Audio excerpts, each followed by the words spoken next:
A lot of women are upholding the patriarchy these days, whether they think so or not, especially the ones who say they want protector provider men, because all a patriarchy is a system where men hold majority positions of power, which often means they make more money. And although the girls don't want that in society, right? They're like, I want to be equal to men, have the same money, opportunities, job, success. But in the dynamic of a relationship, that changes completely. They want a man who makes more than them. They want a man who pays for everything. They want a man who is assertive and is a leader and takes charge, so that way they can turn their brain off and just be a girl. That is a patriarchy, ma'am.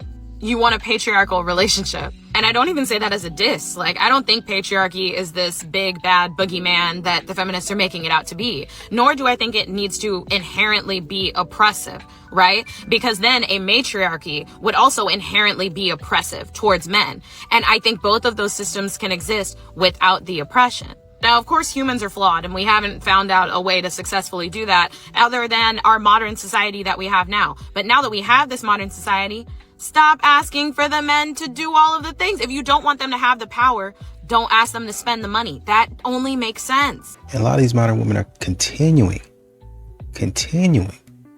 to say, oh, I want a man to be bold. I want a man to grow some. I want a man to, just be a man. Just do it regardless of what I'm doing. Just go out there and take a risk. But it seems like men are the only one taking a risk nowadays in dating, and that's the way that modern women want it. I want you to take all of the risk. Show me. And then if you meet my standards, we'll see. It's not even a yes, this is the way we're going. It's we'll see. I've got Chad and Tyrone that I like to go back to. On my way to a first date, we matched on Hinge. I know nothing besides he's good looking and Christian. This is what I'm wearing. And I'm very excited. I'm actually not nervous. I feel like I used to think first dates were so scary. But then I realized that I'm confident in who I am, and it's really just getting to know someone and deciding if you want to be around them again. So there's no nerves. I'm really hungry.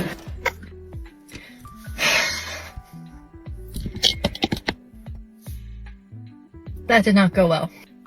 Very nice guy. Very sweet, very handsome, very attractive, very successful. But I feel like I was just talked at for the last 2 hours. The dinner was great, but I was just talked at.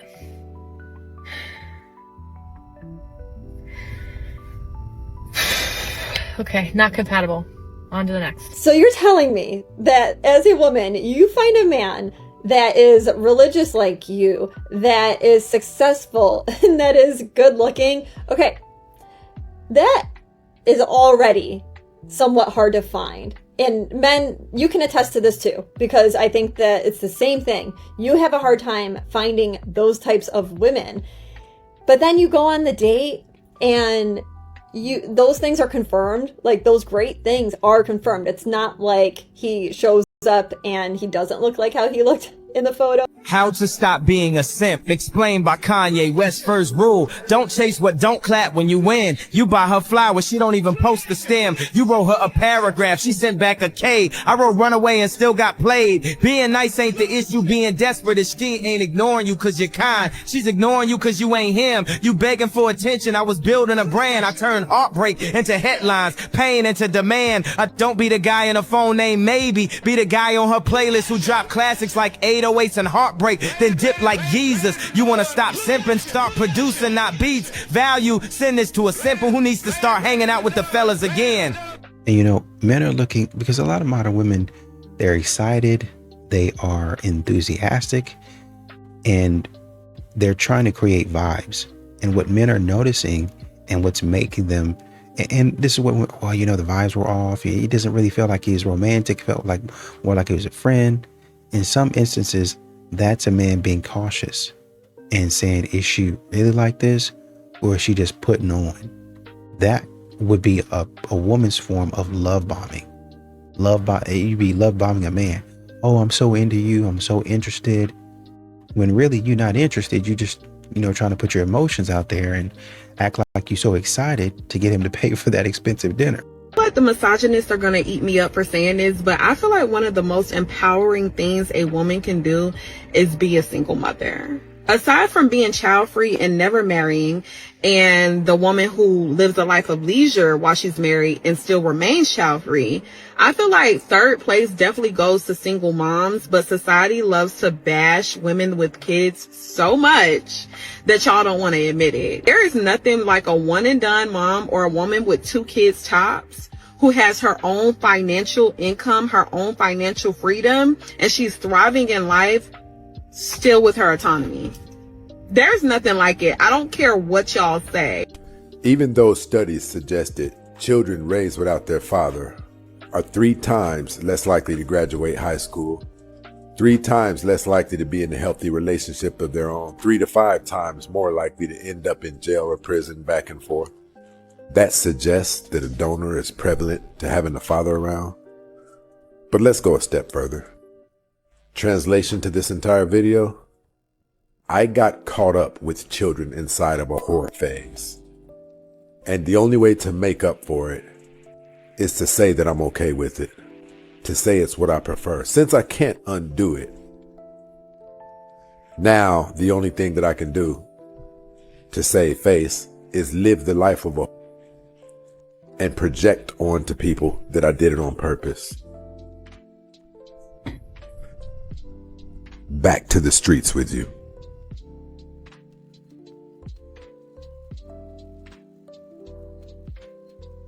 And a lot of these modern women, they say a lot of stuff that's demeaning. They talk about how men are shaming women, but a lot of these modern women out here shame men a lot. They say some off the wall stuff. They say some crazy stuff to disrespect a man. When a man says, okay, that's how it is, you have to understand when you say stuff like that, when you do stuff like that, a man, you're going to call him cold. You're going to say that he's emotionally unavailable. But really, part of that, or maybe even a good portion of that, was you talking trash. Shame, insults, guilt, and the need to be right. Like Kevin Samuels always used to say. You two were worried about shaming him and insulting him. Now that man seemed cold and distant, and you're not looking at what you did that might have caused that. Can I ask you something? What role did you play in your own life, and are you being accountable, or are you playing the victim? Did y'all fall out, or did they fall out with you? Because there's clearly a difference, and not being self-aware of how you show up means you'll never learn the lesson on how the lack of accountability affects others. At some point, you have to stop playing the victim and be honest about how you show up and what you have done, because creating false narratives to save your ego will always leave you discovered by others who find the common truth in you.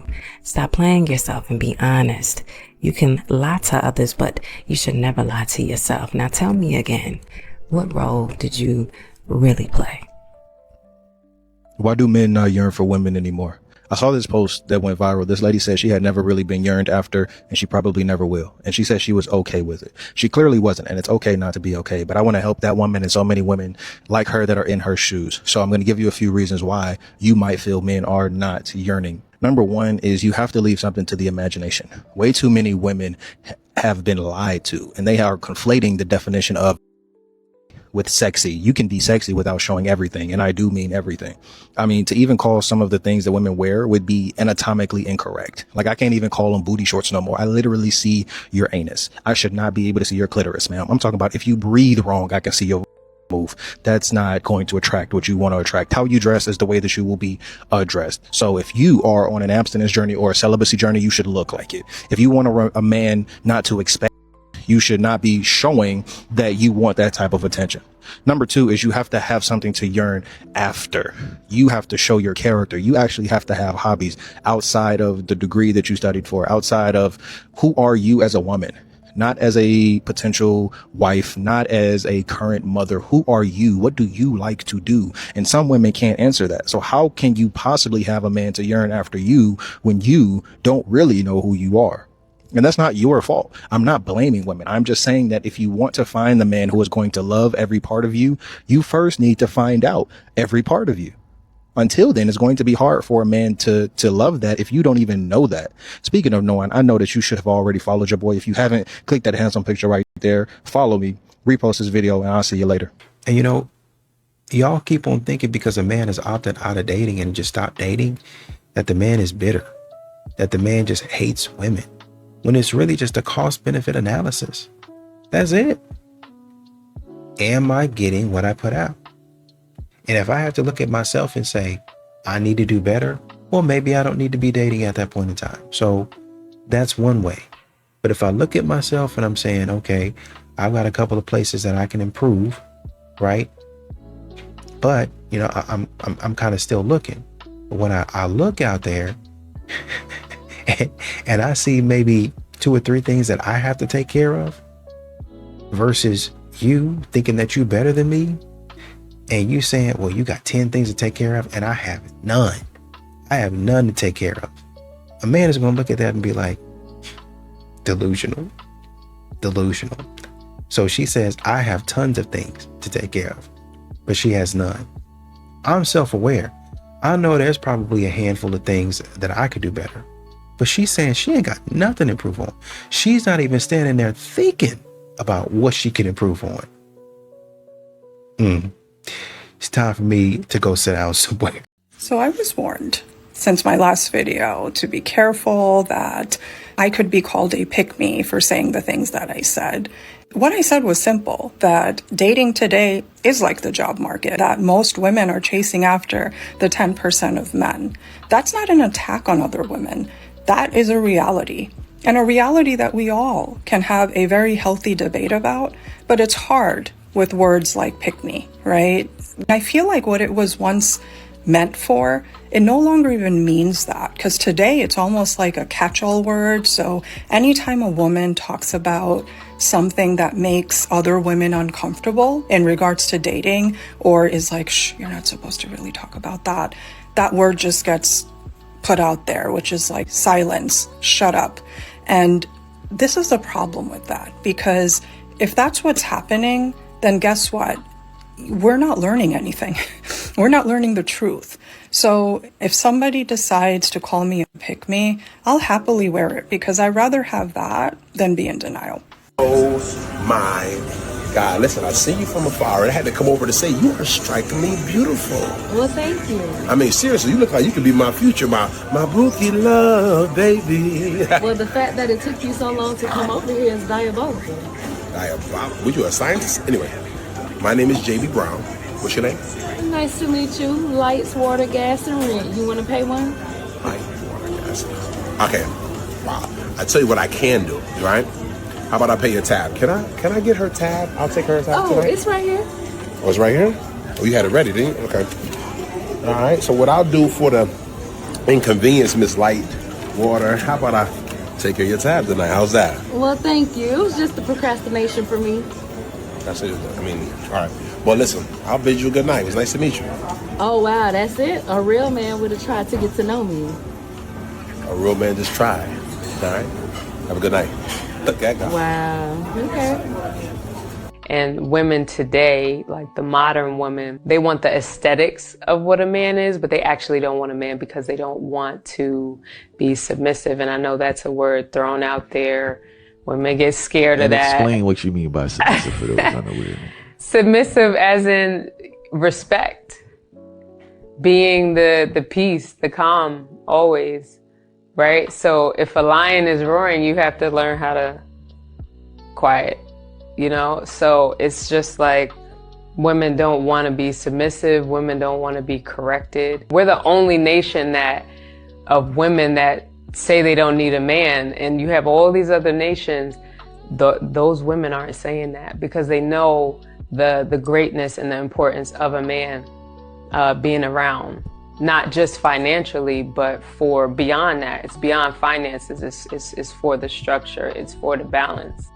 All right, if you're in your 20s, you know dating is cooked. It's over for us. I literally just don't even care anymore. There's so many reasons. Like, one, dating apps are terrible. It's a bunch of just matching, complimenting, never talking. Matching, saying, hey, let's make plans, never talking. There's literally no point. It's just a game. It's literally Clash of Clans at this point. And like, also, even if you do get to that point, you have to go through like a week-long period of like texting and like stalking each other's social media to like see if you would like them. That's not how you get to know somebody in real life. Like, if I meet someone that I'm interested in, I'm off the rip, like, let's hang out. I want to get to know someone in real life, not like over text. That's just how I am. That's how it should be, right? And like, pursuing people in public is cooked because you're like creepy and weird if you do that, especially at the gym, which is like the best place to find like someone you actually want. Sis, can I share something with you? If your husband can't correct you about your behavior, a situation, or something that you're doing without you going, well, what about you? You're the problem. Why? Because it is your husband's job, his responsibility to correct you, to give you directions, to let you know how things are supposed to be ran in his home. Because remember, he's the head of the home. And if you don't believe that that is right, that means that you are in rebellion against God and you need to repent. Stop fighting your husband in a role that he was given to him by God. In all actuality, most of the suggestions that he's giving you should be instructions. And if your husband can only give you suggestions, you are in error and need to repent once again. So get off this whole thing about what about you. The point is you should be focused on you. Get yourself together first, and then everything else will fall in line. Remember that today and carry on. If a woman was a man for a day, they always talk about how many women they would sleep with. If you want to be honest, most of y'all ain't getting no out the gate. The majority of y'all are under 6 feet. That's right. If you're a 5'3" woman, you're a 5'3" man. A lot of short women already have Napoleon complexes. That's going to transfer over to being a man now. Even if you happen to be a woman that's 5'8", 5'9", 5'10", you still ain't getting no. Them height requirements coming back to haunt you now, aren't they? Even if the man version of you tried to holler at the woman version of you, you wouldn't even date yourself. And I ain't gonna lie. That brings happiness and joy to my heart. So here's what you're going to really do if you were a man for a day. The first thing you're going to do is you're going to look down at yourself and be like, am I a dry rubber or not? If you're not a dry rubber, you're going to drive yourself to Target. You're going to walk in and you're not going to grab a cart, and you're going to walk straight to aisle B30 and grab your favorite moisturizer. That's right. That's all you're going to buy, because as a man, we don't get distracted when we go into Target and buy a whole bunch of other things. Then you're going to drive home, put on your favorite movie, have a little fun with yourself, and fall asleep. That'll be your day as a man. Let me finish. Jesus Christ. Just shut your mouth and let me finish. Okay. Thank you. About time. 2 + 2 = 4, would you agree? Is that always true? What do you mean by always? It past, present, and in the future. Is it a universal truth? It depends. Like, there's like an entire like debate over like whether we've like found math or it's always existed. Like, for example, if there was no one to see it, like in the cosmos, and we had two particles like just like rolling around each other, does that mean two? Like, does that still exist? Does math still exist in that context? I think that math is probably something that we like observe and that we've kind of come to use like in a utility sense. But I don't think that I think there probably needs to be someone there counting for there to be 1 or 2 or 3 things. I think it's like there's some utility in math. So I don't necessarily think it's like something that you can quantify in this way of always existing. I think it's something that we kind of constructed. So you're saying numbers are only dependent upon the things in the world? I mean, if there's no things in the world, yeah, there's no number of things. Yeah, that makes no sense. Numbers are universal. Yeah, numbers pre-exist. What do you think a number Logic pre-exists creation. That's why creation is ordered in a logical way. Okay, I would probably disagree. Creation is not ordered in a logical way. Okay, do you believe in the laws of logic? I think that the laws of logic are like we use them like utility wise, right, to come to conclusions and to like you know. So they could be false in the future. That's not what I'm saying. I'm saying that we've asking you a question. Okay, I'm asking you, could they be false in the future?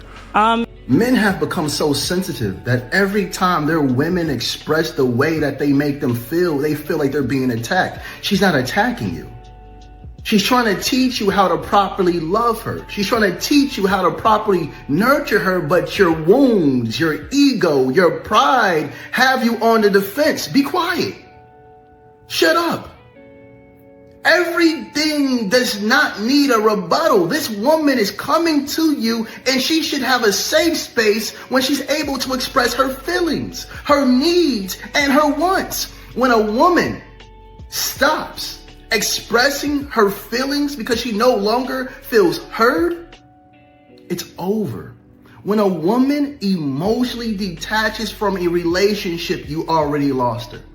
So if a woman comes to you and saying, baby, you make me feel like this, you make me feel like that, stop being defensive, listen and learn so you can become a better man, so you can learn how to love your woman better. The worst thing a man can do is hear a woman cry out for help and turn the other cheek. Love that woman, guide that woman, protect that woman, and shield that woman even from the lowest parts of yourself. All praises due to the Most High. Don't be a dusty bum. All praises. She was drugging men and getting money off of them. She was drugging? The shit that I did. So motherfuckers survive. I had to go, oh yeah, you wanna me? Yeah, let's go to this hotel. And I drug up and I robbed them. That's what I used to do. If we talk about men who pimp young girls out, human traffic them, because they was probably in survival mode. They probably didn't want to go get a job. I'm not saying this. Dirt bags. That ain't no survival. All right. But no, if dickhead. Now, what do you say about her? Because if you're saying that somebody was doing that in a setting where men was already accountable, we said he's. I ain't even now. I want to hear. Because I'm not about to sit here and be like, oh, she is a dirtbag for something that she did when she was in survival mode. When she was in survival mode. I'm a girl's girl. Let me explain to you right now why men have it harder in dating. And I'm not trying to cause some sort of gender war. I just want people to understand what men are going through right now, especially in 2024. If you break dating down, there's two main focuses of dating.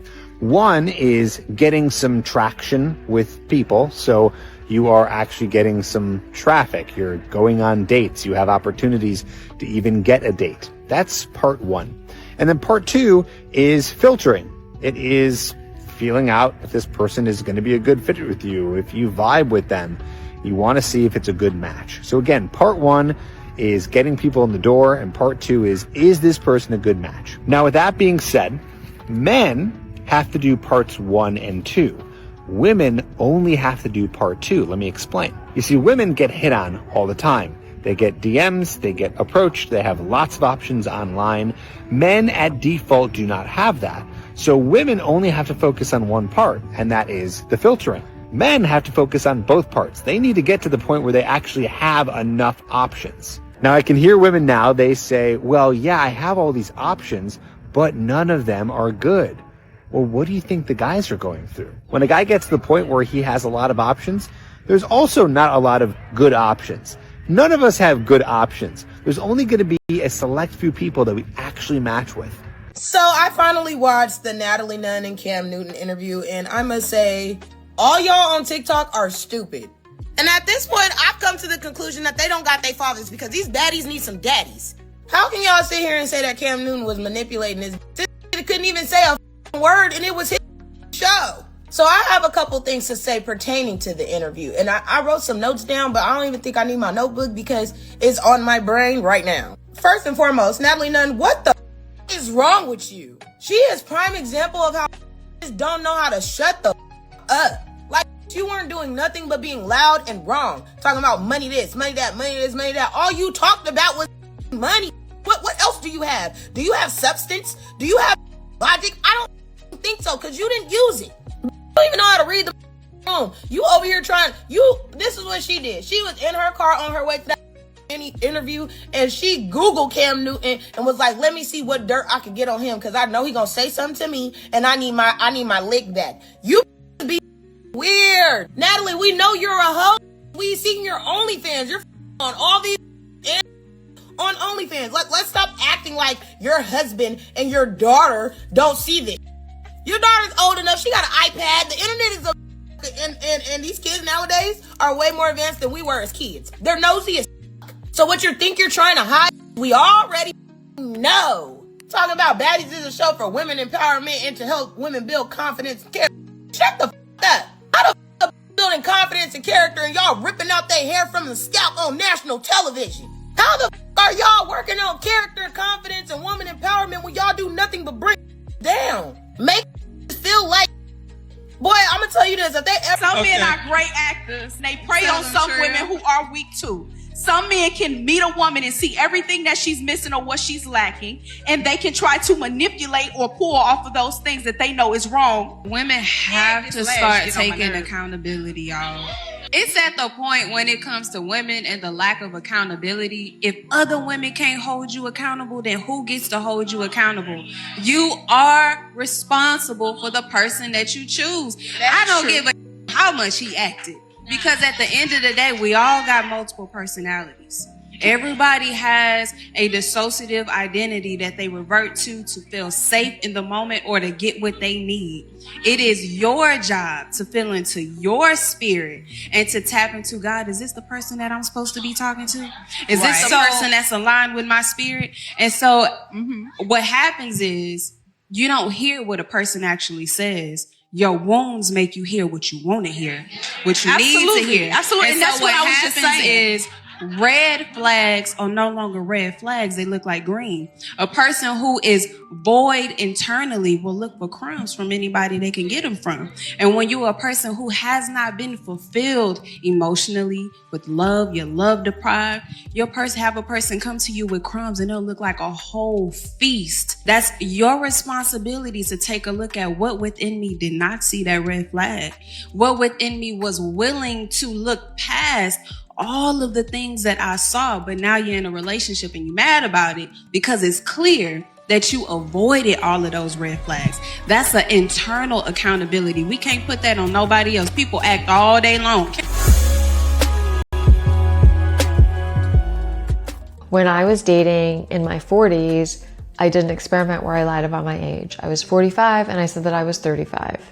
And I put my profile out there and instantly night and day matches. Suddenly all these super cute guys that were my age. And I remember thinking what the hell? It was like going into a secret room at a club, So when I would match with these guys, I would text maybe 1 or 2 messages max. And then I would say, hey, for what it's worth, just want to let you know, all of my pictures are recent and I'm your age. I'm not 10 years younger than you. We're the same age. I'm not 10 years younger than you.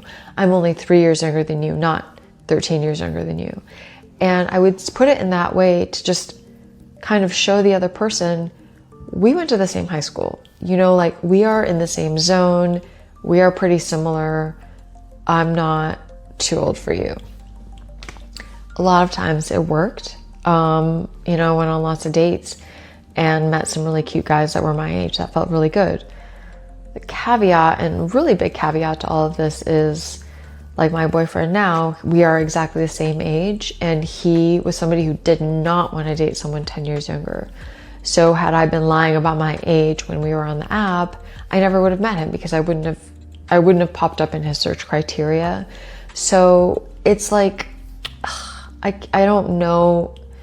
I can't say for sure if it's a good thing to do. You can try it. If you're going to lie about your age, then that's the way that I would frame it, because it really puts it on the other person to say, am I really not going to give someone that I went to high school with a chance? I think that's what it's saying. If you want specific feedback on your profile and approach, especially if you're in your 40s and 50s, then get in touch. I'm a dating coach and I do this all the time. After talking to hundreds of you guys, I've realized something that I need to get off my chest. It is the men who are actually trying to save the relationships here, not the women. And what's crazy is that most of the women I've actually talked to and had consultation with tell me that their husbands are the ones sending them my videos. And that says everything. 70 to 80% of divorces are filed by women. That is not trying to fix a marriage. That is walking away from it. Most women threaten divorce long before they're ever ready to file. They use it as leverage until the man finally hits his breaking point and says, I'm done. And once he does say I'm done, that's when the gaslighting starts. She flips the script, plays the victim, promises to change, cries, manipulates, you name it. Anything to pull him back in because the control is slipping from her end. But when a man truly checks out, it's not loud, it is quiet, and it is final, and you've lost him. When a good man walks away, it is not because he stopped caring. It's because he cared too long and nobody met him halfway. So if you're watching this, man or woman, ask yourself, are you really trying to build your relationship and save it? Or are you slowly tearing it apart while you're... I hate to break it to all the women, but if a hot girl walks by, he's gonna look at her. He actually can't help but to look at her. Her hotness just draws him in and makes him turn his head. When this happens, you will not berate him or yell at him or get angry or crabby or anything with him. Instead, what you need to do is just acknowledge in your own head that it happened and keep on walking. Just because he notices some girl is hot doesn't mean that he doesn't love you. He does love you. That's why he's with you, but it doesn't mean he's not going to notice another woman's beauty. Or you could also just be like me and you could point out all the hot girls, because let's be serious, women are checking out women way more than they're checking out men, so we know who all the hot girls in the room are too. Anyway, this is just part of life and part of relationships, and we all need to deal with it. And here is my kid's baseball game. See, sometimes, by the way, guys, they use your date. They say, I'm just going to do dinner, right? Just dinner on the first date. I'm a good girl. I don't go out and drink. The wine at dinner, though, goes down real smooth. And then you know what they do? They leave you at bye, thank you. Walk around the block. Hello. They call their friend. Oh my God, he was so stupid. I would never do that again. Ew. But I got like this really good meal and I'm super tipsy. So where are we going? Where am I meeting you? And then they meet their friends and then they go out and they hook up with some rando that night. They got the pregame going on from the wine you paid for at dinner.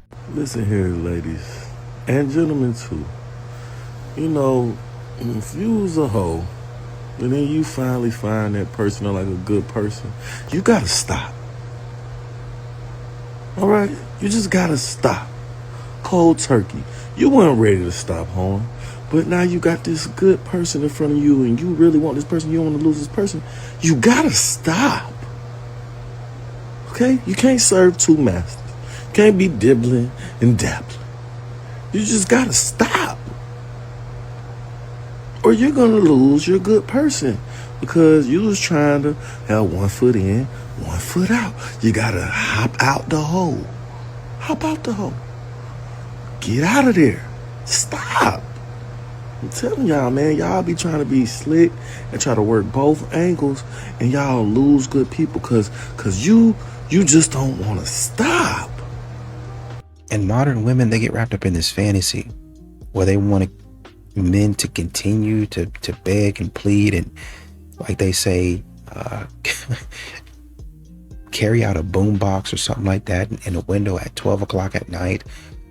I guess it would be midnight. So, and wake up the whole neighborhood with a boombox. So I really love you, playing slow jams and, you know, baby, stay with me, and all those other love songs that, you know, one guy had like a TikTok or something like that to where he was essentially saying, he was kind of, you know, poking fun at some of these R&B songs where women say, oh man, where are the men who yearn? And the songs they were talking about, men yearning in, the men had cheated. I did you wrong. I cheated on, and the women love that. Men are just saying, no, that's not me, man. That's not me. I don't do that type of stuff.